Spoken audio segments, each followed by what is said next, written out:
شداد بن اوس رضی اللہ عنہ نے بیان کیا اور ان سے رسول اللہ صلی اللہ علیہ وسلم نے کہ سید الاستغفار مغفرت مانگنے کے سب کلمات کا سردار یہ ہے کہ یوں کہے: اللهم أنت ربي لا إله إلا أنت خلقتني وأنا عبدك وأنا على عهدك ووعدك ما استطعت أعوذ بك من شر ما صنعت أبوء لك بنعمتك علي وأبوء بذنبي اغفر لي فإنه لا يغفر الذنوب إلا أنت۔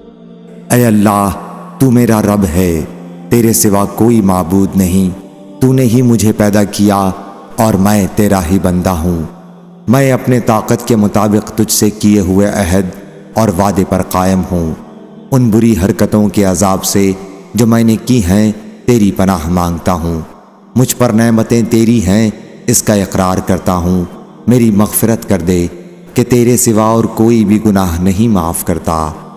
حضرت صلی اللہ علیہ وسلم نے فرمایا کہ جس نے اس دعا کے الفاظ پر یقین رکھتے ہوئے دل سے ان کو کہہ لیا اور اسی دن اس کا انتقال ہو گیا شام ہونے سے پہلے، تو وہ جنتی ہے، اور جس نے اس دعا کے الفاظ پر یقین رکھتے ہوئے رات میں ان کو پڑھ لیا اور پھر اس کا صبح ہونے سے پہلے انتقال ہو گیا تو وہ جنتی ہے۔